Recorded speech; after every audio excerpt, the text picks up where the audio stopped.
सुनो हमर जान होत जवानी बाजियान बड़ा दुख बा। सुनो हमर जान होत जवानी बाजियान भइले भइले सुख जाई पाछे होई ना नेवान जाके राख। अरे जोरत जवानी के फरावा ठापिया जोरत जवानी के फरावा ठापिया तो लेके चल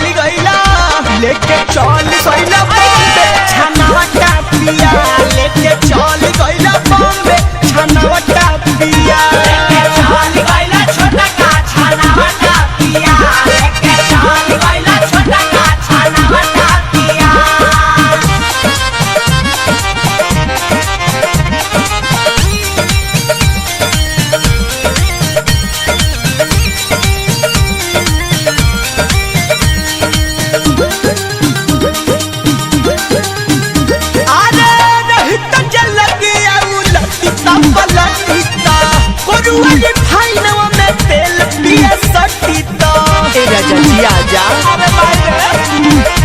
अरे रहिता जे लगिया उलटिता पलटिता करुआरी फाइनो में तेल पिया सटिता रख मन होइती अगरावटा पिया हो मन हमर होइती अगरावटा पिया त लेके चल गइला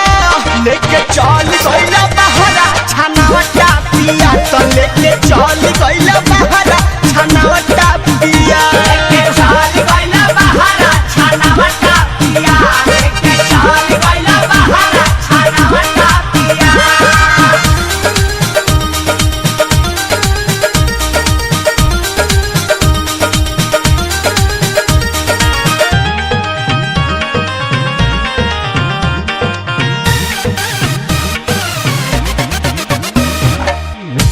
बिशुनपुरी साचो कैसन बाल मोरद बुझला दे अपना हरनिया के दरद ए राजा जी कैसे समझतनी ए बोलू बिशुनपुरी साचो कैसन बाल मोरद बुझला दे अपना हरनिया के दरद।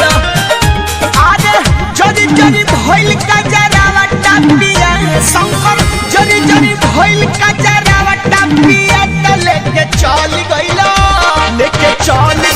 बॉम्बे छनावा टापिया तो लेके चल गइला बॉम्बे छनावा टापिया लेके चल गइला बॉम्बे छनावा टापिया लेके चल गइला बॉम्बे छनावा टापिया। सुनो हमर जान होत जवानी बाजियान भइले भइले सुख जाई पाछे होई ना नेवान जाके राख। अरे जोरत जवानी के फरावा ठापिया जोरत जवानी के फरावा ठापिया तो लेके चल गइला बॉम्बे छनावा टापिया लेके चल गइला बॉम्बे छनावा टापिया लेके चल गइला छोटा का छनावा टापिया लेके चल गइला छोटा का छनावा टापिया।